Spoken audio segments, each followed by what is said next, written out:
Virat chilli powder అన్ని రకాల వంటలకు పచ్చళ్లకు సరైన chilli powder. No colour no chemicals. మీరు అంటున్నారు ఇరాన్ని మిమ్మల్ని ఇజ్రాయెల్ వాళ్ళు కొడుతున్నారని మీరు కంప్లైంట్ చేస్తున్నారు యుఎన్లో వచ్చి.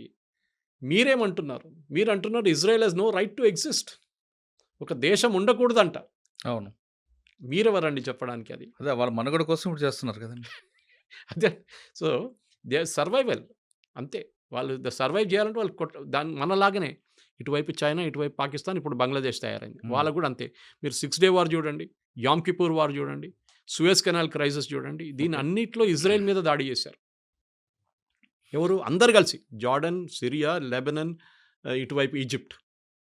తర్వాత ఈజిప్ట్ నుంచి అన్వర్ సదాత్ని చంపేసిన తర్వాత అక్కడ వీక్ అయిపోయారు. హోస్ని ముబారక్ వచ్చారు. ఇటువైపు towards Syria it was control by family, the Assad family. అటువైపు అమ్మ జార్డన్, అది కూడా ఒక మొనార్కీ నడుస్తుంది అక్కడ. సో ఇప్పుడు ఏమైపోయిందంటే వీళ్ళు ముగ్గురు ఎవరికి కొట్లాడలేదు ఇజ్రాయెల్తో. వీళ్ళకి తెలిసిపోయింది కొడితే వాడు రిటర్న్ డబుల్ కొడతాడని, డబుల్గా ట్రిపుల్ కొడతాడని వీళ్ళకి చాలా అర్థమైపోయింది. వీళ్ళందరూ కలిసి దాడి చేశారు కదా 6 డే వార్లో. ఈ సౌదీ అరేబియా ఫండింగ్ ఇచ్చింది వాళ్ళకు. ఇచ్చిన తర్వాత కూడా ఓడిపోయారు వీళ్ళు. అప్పుడు బేసిక్ ఉండే ఇజ్రాయెల్ దగ్గర ఫైటర్ ఎయిర్క్రాఫ్ట్ కూడా లేకుండే అప్పుడు. ఏదో అమెరికా ఇచ్చిన కొన్ని ప్లేన్లు ఉండే అంతే. ఇప్పుడు చూడండి ఈ ఇరాన్ దాకా వెళ్ళి 1500-2000 కిలోమీటర్ తిరిగి వచ్చి కొట్టి రిటర్న్ వస్తున్నారు. అది ఒక్క ప్లేన్ కాదు. మొన్న కొట్టిందంటే ఫస్ట్ దాంట్లో 200 ప్లేన్లు. And they didn't lose a single one. ఇప్పుడే మొత్తం డిఫెన్స్ వాళ్ళ ఎయిర్ డిఫెన్స్ కొట్టుపడేశారు. They having total dominance of the skies. అదే ఈవెన్ ట్రంప్ కూడా చెప్పారు చూడండి. సార్ ట్రంప్ పాకిస్తాన్ వైపు వెళ్ళడం, ఆయనకి లంచ్ పెట్టడం, ఆ పాకిస్తాన్ ఎయిర్ బేస్ వాడుకోవడం వెనక ఉద్దేశం ఇరాన్కి సపోర్ట్ చేయమని ఇండైరెక్ట్గా. పాకిస్తాన్ ప్రధానమంత్రి ఎవరండి? మునీర్. షాబాజ్ షరీఫా. ఆయన ఎందుకు విలువలేరండి? అదే మునీర్ అంటే ఆర్మీ ఆఫీసర్, గతంలో ఐఏఎస్ఏ అది బ్యాక్గ్రౌండ్. హెడ్ ఆఫ్ స్టేట్ని పిలవాలి కదా. ఇప్పుడు అవును. డిన్నర్ మీరు ఎవరిని పిలుస్తారు? లంచ్ నరేంద్ర- స్టేట్ మీరు ప్రెసిడెంట్, నరేంద్ర మోదీని పిలుస్తారా లేకుంటే మన ఆర్మీ చీఫ్ని పిలుస్తారా? ఆర్మీ మోడీని పిలుస్తాం. అంటే ఆయన మోడీని attitude పిలిచారు కూడా. కానీ మోడీని పిలిచారు. ఇక్కడ మునీర్ అనే వ్యక్తి ఐఏఎస్ఏ బ్యాక్గ్రౌండ్ అన్నీ ఉన్నాయి కాబట్టి. ఐఎస్ఐ వాళ్ళు పాకిస్తాన్లో అల్లా అండ్ ఆర్మీ రూల్స్ అవును. అంతే. వీళ్ళిద్దరే నడిపిస్తారు పాకిస్తాన్. అందరికి తెలుసు. ఆ రోజు కూడా క్రైసిస్ జరిగినప్పుడు మీకు గుర్తుంటుంది. జేడీ వాన్స్ మాట్లాడింది అసీం మునీర్తో. He didn't speak to Shahbaz Sharif. తర్వాత మాట్లాడంటున్నారు. అది కొంచెం ఫేస్ సేవింగ్ ఎక్సర్సైజ్ అది. కానీ ఇండియాతో మాట్లాడినప్పుడు ఈ spoke to prime minister Modi. Correct. ఎందుకంటే పవర్ ఎవరి దగ్గర చూస్తున్నారు. పాకిస్తాన్ భయం మునీర్ దగ్గర పవర్ ఉంది. పవర్ ఉంది. వీళ్ళకి భయం ఏంటంటే సార్ మీరు చెప్పింది ఒక బేస్ ఇస్ వన్ ఆబ్జెక్టివ్. అది వాళ్ళు ఎప్పుడైనా వాళ్ళ పక్కన ఖతార్ల బేస్ ఉంది. ఇంత పెద్ద బేస్ ఉంది వాళ్ళ దగ్గర. ఒక సంవత్సరానికి దాని మెయింటెనెన్స్ కాస్ట్ $6 బిలియన్. ఎవరు పే చేస్తున్నారు? ఖతార్ గవర్నమెంట్ పే చేస్తున్నారు. ఆలోచించండి. యూఎస్ బేస్ని మెయింటైన్ చేసుకోండి ఖతార్. ఎందుకంటే వీళ్ళకి తెలుసు యూఎస్ ఉన్నదాకా మా మీద చేయబెట్టడు. Qatar is the foundation of terrorism. అందరికి తెలుసు. అది ముస్లిం బ్రదర్హుడ్ కానివ్వండి, అల్ఖాయిదా కానివ్వండి, ఐసిస్, అందరూ ఈవెన్ హమాస్ లీడర్స్ కూడా అక్కడే కూర్చుంటారు. కానీ వాళ్ళు ముట్టరు. యూఎస్ కూడా ముట్టరు. కానీ మన దగ్గరకు వచ్చినప్పుడు ఈ ప్రాబ్లం వచ్చినప్పుడు పాకిస్తాన్ అసీం మునీర్ ఎందుకు పిలిపించారంటే మెయిన్లీ వాళ్ళ దగ్గర న్యూక్లియర్ మిసైల్స్ ఉంది. ఏ న్యూక్లియర్ మిసైల్ అసెంబుల్ చేసి పెట్టరు. న్యూక్లియర్ వార్ హెడ్ సపరేట్గా ఉంటుంది, మిసైల్ సపరేట్గా ఉంటుంది. This is the delivery system. ఇది ఇక్కడి నుంచి అక్కడ కొట్టాలంటే ఇది. దాని మీద 50 కిలోలు పెట్టాలన్నా, 100 కిలోలు పెట్టాలన్నా, న్యూక్లియర్ వెపన్ పెట్టాలన్నా డిసైడ్ చేసేది లాస్ట్ మినిట్లో. మన కైరానా హిల్స్లో మనం కొట్టినప్పుడు we didn't hit the missiles. మనం ఏం చేసామంటే వాళ్ళ కేవ్ బయట కొట్టాం. వీళ్ళందరూ అండర్ గ్రౌండ్లో పెడతారు. పెద్ద కొండ కింద పెట్టుకుంటారు. ఈవెన్ ఇరాన్లో ఫైడ్రో చూడండి, నటాన్స్ చూడండి, వీళ్ళన్ని న్యూక్లియర్ ప్లాంట్స్ అన్ని. నటాన్స్లో ఒక ప్లాంట్ పైన ఉంది, మిగతా కింద ఉంది. వెరాజ్ ఇన్ ఫడ్రో the entire thing is below the 250 metre concrete barrier ఉందండి. దానికోసం బంకర్ బస్టర్ అంటున్నారు. సో అసీం మునీర్ ఎందుకు తీసుకొచ్చారంటే బేసిక్లీ వీళ్ళ దగ్గర ఉన్న మిసైల్స్ ఎక్కడ వెళ్ళకూడదు.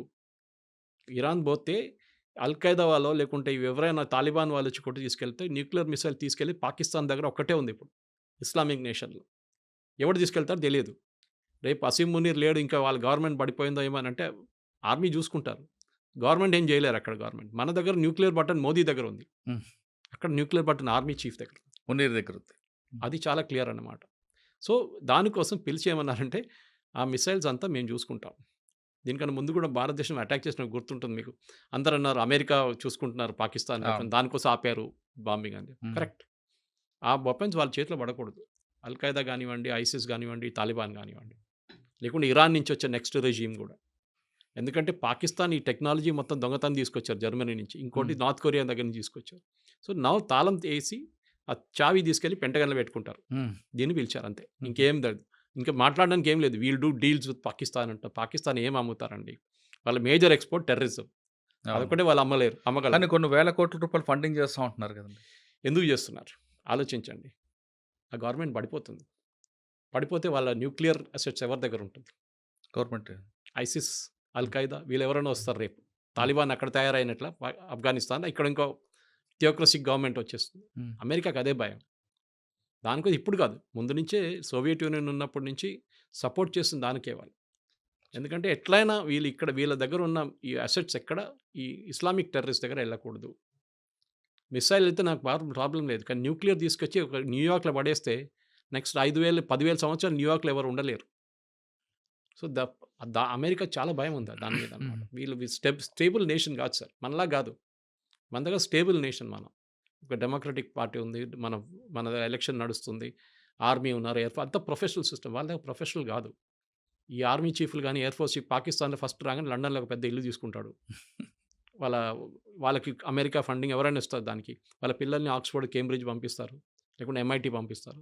మీరు చూడండి, every Pakistani general from Yahya Khan hmm. To Pervez Musharraf to general Ziaul Haq అందరు ఇదే చేశారు. మన దగ్గర ఉన్న కశ్మీరీ పొలిటీషియన్స్ కూడా ఇదే చేస్తారు. ఒమర్ అబ్దుల్లా, ఫరూక్ అబ్దుల్లాకి లండన్‌లో ఇల్లు ఉన్నాయి, పెద్ద ఇల్లు ఉన్నాయి. వాళ్ళ పిల్లలంతా బయట చదువుకున్నారు. సో, వాళ్ళ టెండెన్సీ ఉంది అది. దాన్ని కంట్రోల్ చేయడం మొత్తం యూఎస్ చేతిలో ఉందన్నమాట. ఇప్పుడు కాదు, ముందు నుంచి. Hmm. That is exactly what Trump did. కొత్తదేం లేదు దాంట్లో. మోదీ గారిని పిలిచారు కదా డిన్నర్‌కి. అవును. ఈయన లంచ్ పిలిచినంత మోదీ గారు డిన్నర్‌కి పిలిచి నేను రానులేపో అని చెప్పేసి ఆయన వచ్చేసాను. పూరి వచ్చారు. Ego problem. అరే నువ్వు వాడిని పిలుస్తున్నావు, మమ్మల్ని ఈక్వల్ చేస్తున్నావా? Is only an army chief. వాడు కావాలని చెప్పి వాడే మెడల్ వేసుకున్నాడు ఫీల్డ్ మార్షల్ అని చెప్పి. సార్ ఫైనల్‌గా చెప్పండి. సోనియా గాంధీ గారి స్టేట్మెంట్ మాత్రం కేవలం ఎలక్షన్ గురించి చూడాలంట. అంతే ఇంకేం లేదు. ఇప్పుడు కాదు కదా. అంటే అటు తిరిగి ఇటు తిరిగి మన దేశంలో 2 పార్టీలు విభేదాలు రావా? కొత్తదేం కాదు కదా సార్. ఇప్పుడు సోనియా గాంధీ స్టేట్మెంట్ మీద కూడా మోడీ గారు ఇంకా వేరే వాళ్ళు కామెంట్ చేస్తారు. ఇదొక వార్ నడుస్తుంది. ఇప్పుడు ఇన్సైడ్ వార్. మోదీ గారు కామెంట్ చేయరు. మోడీ గారు మోదీ కాకపోయినా గారు పార్టీ టీం వాళ్ళు చేస్తారు. ఎవరికొరికి మోదీ గారు ఐటీ టీం ఉన్నారు, వాళ్ళ అమిత్ మాల్వియా లాంటి ఉన్నారు, వాళ్ళు కామెంట్ చేస్తారు. చేస్తారు. డెఫినెట్గా కామెంట్ చేస్తారు. పొలిటికల్ వార్ అవుద్ది అక్కడ.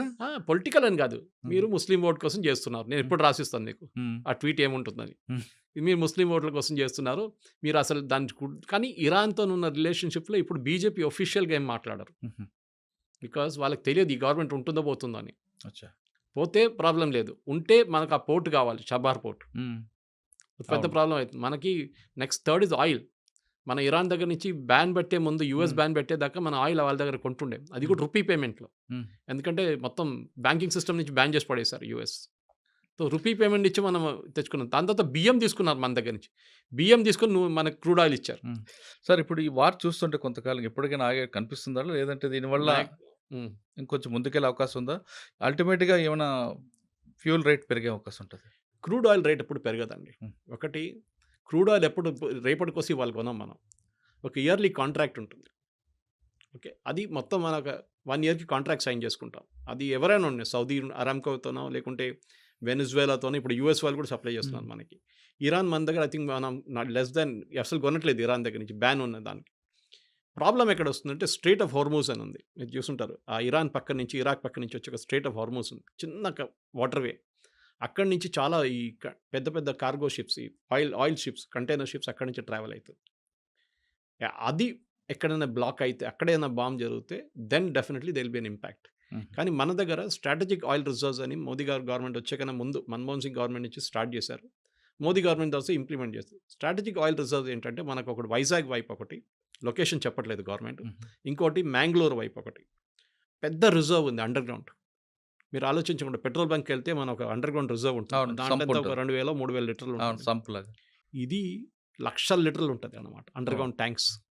అండర్ గ్రౌండ్ ట్యాంక్స్ ఏం చేస్తారంటే ఆయిల్ రేట్ తగ్గిన టైంలో తీసుకొచ్చి దాంట్లో పడేస్తారు.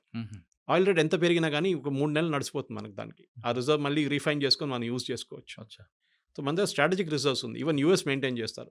రేట్ ఎక్కువైనప్పుడు వాళ్ళు ఆయిల్ రిలీజ్ చేస్తారు మార్కెట్లో, ఉల్లిపాయలాగా అనమాట. ఉల్లిపాయలు కోల్డ్ స్టోరేజ్ ఎందుకు పెట్టుకుంటారు? ఉల్లిపాయల రేటు 100 రూపాయలు వెళ్ళగానే వాడు మొత్తం తీసి బయటపడేస్తే అది రేట్ క్రాష్ అయ్యి 50 రూపాయలకి వచ్చేస్తుంది. సేమ్ పాలసీ ఇక్కడ కూడా. ఇప్పుడు కూడా అండమాన్ దగ్గర కూడా ఇంకొక రిఫైనరీ దొరికింది, ఐడెంటిఫై చేసినట్టున్నారు కదండి. అది ప్రాస్పెక్ట్ చేస్తున్నారు. అది ఇంకా రిఫైనింగ్ స్టేజ్కి, డ్రిల్లింగ్ స్టేజ్కి రాలేదు. ఇంకా ప్రాస్పెక్టింగ్ అంటారు దాన్ని. ఈ ఆయిల్ వెల్స్ ఎట్లా ఉంటుంది సార్ అంటే, ఒక 100 వెల్ డ్రిల్ చేస్తే దాంట్లో 3-4 పనికి వస్తాయి. మిగతా దాంట్లో లేదని కాదు, ఉంటుంది. కానీ అది కృష్ణా గోదావరి బేసిన్లో చూసాం మనం, బాంబే హైలో చూసాం. డ్రిల్ చేస్తే అన్ని సక్సెస్ఫుల్ అని కావాలని లేదు. ఇది మన బోర్వెల్ లాగా ఉంటుందన్నమాట. మీరు బోర్వెల్ ముందు 600 తవ్వుతారు, నీళ్ళు వస్తాయి. దాని తర్వాత డ్రై అయిపోతాయి. అప్పుడు ఏం చేస్తాం, మళ్ళీ 1000 తవ్వుతారు, అప్పుడు మళ్ళీ కొంచెం నీళ్ళు వస్తాయి. మళ్ళీ మీరు అంతా నీళ్ళంతా గుంజుకుంటాం, మళ్ళీ అది డ్రై అయిపోతుంది. ఆయిల్ కూడా అంతే. సో ఒక సోర్స్ నుంచి కంటిన్యూస్గా ఆయిల్ రావాలంటే that well should be really good. దానికి హైడ్రోకార్బన్స్ అనాలిసిస్ ఉంటుంది, సర్వే ఉంటుంది, చాలా సైంటిఫిక్ మెథడ్స్ ఉంటుంది. దాని తర్వాత అది కమర్షియలీ వయబుల్ అంటే బయటికి తీసి అమ్మడానికి మనం ఖర్చు పెట్టే కాస్ట్ ఈ రెండు ఉంటుంది అనమాట. సో వేదాంత లాంటి కంపెనీస్లు, లేకుంటే అదానీ లాంటి కంపెనీస్, అంబానీ లాంటి కంపెనీస్ ఏం చేస్తారంటే వీళ్ళు ఒక 50 వెళ్ళు తీసుకుంటారు గవర్నమెంట్ ఆఫ్ ఇండియా నుంచి. మేము ప్రాస్పెక్ట్ చేసి మేమే డ్రిల్ చేస్తాం. ఫెయిల్ అయితే ఫెయిల్ అయింది, కానీ ఏదో సర్వే చూపిస్తుంది అక్కడ ఆయిల్ ఉంది, హైడ్రోకార్బన్స్ ఉంది అని చెప్పేసి అది చేస్తున్నారు. సో బహుశా ఉండొచ్చు, కానీ అది ఎంత క్వాంటిటీ ఉందో ఎంత ఉందో హర్దీప్ సింగ్ పూరి గారు మన స్టేట్మెంట్ కూడా ఇచ్చారు. So maybe we have to see- చెప్తున్నారు 2 బిలియన్, అది ఎంతో బిలియన్ క్యూబిక్ ఫీట్ ఉందంటున్నారు. చూడాలి, ఫైనలీ అది ఇంగ్లీష్ చెప్తారు, proof of pudding is eating అని. తినేటప్పుడు తెలుస్తుంది అది ఉందా లేదా అని చెప్పేసి, టేస్ట్ ఉందా లేదా అనేది. చూద్దాం, ఇంకొక 2 years 3 years వెయిట్ చేయాల్సి వస్తుంది. దాని తర్వాత దాని కమర్షియల్ వయబిలిటీ తెలిసిపోతుంది. సార్ ఫైనల్గా చెప్పండి, ఈ వార్కి ఫుల్ స్టాప్ ఎప్పుడు అంటారు? పడుతుందా పడదా లేదా? ఇంకా నెల గతంలో మనకి లోపల గుర్తుండొచ్చు, నెల లోపల ఇరాన్ ఇరాక్ వార్ నడిచేది గతంలో. ఆ టైప్లో ఇది ఉంటుందా? ఇరాన్ ఇరాక్ అని యుక్రెయిన్ తీసుకోండి, 3 యుక్రెయిన్ సంవత్సరాల నుంచి కొట్టుకుంటున్నారు. కొట్టుకుంటున్నా ఆ విధంగా ఉంటుందా? సీరియల్ లాగా అవుతుందా లేదా ఫుల్ స్టాప్ ఉంటుందా? ఉంటుంది, నెల లోపల అయిపోతుందండి. ఎందుకంటే నేను చెప్పాను మీకు గుర్తున్న స్టార్టింగ్లో, ఇరాన్కి హోల్డింగ్ కెపాసిటీ లేదు ఎక్కువ. వాళ్ళకు ఉన్నది ఒకటే ఆయిల్ రిజర్వ్ ఒకటే. మిసైల్ రిజర్వ్ కూడా వాళ్ళు తగ్గిపోతుంది. వాళ్ళు ఓకే, హూతీలు సపోర్ట్ చేయట్లేదు, హెజ్బుల్లా సపోర్ట్ చేయట్లేదు, హమాస్ సపోర్ట్ చేయట్లేదు. వాళ్ళు ఇప్పుడు ఏం చేయాలి, వాళ్ళు కంప్లీట్లీ ఐసోలేట్ అయిపోయారు.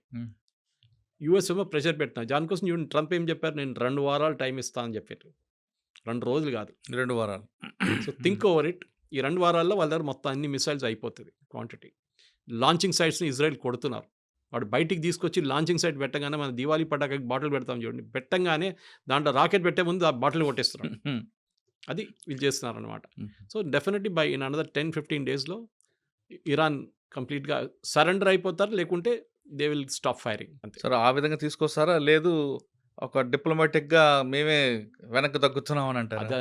అదంతా పాకిస్తాన్ ఏం చెప్పారండి, వాళ్ళే ఫస్ట్ ఫోన్ కాల్ చేసి మేము సీస్వేర్ కావాలన్నారు. అవును, దాని తర్వాత మాట్లాడలేదు. ఇప్పుడు ఎవరు చెప్పారు? అదే ఎంఓలోకి వస్తారు వీళ్ళు కూడా.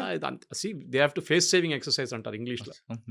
మేము ఓడిపోలేదు, మేము కొంచెం వాళ్ళ భయపడతారు ఇజ్రాయెల్ వాళ్ళు మమ్మల్ని, దానికోసం మేము కొంచెం వెనక్కి దిగామంటారు. ఇజ్రాయెల్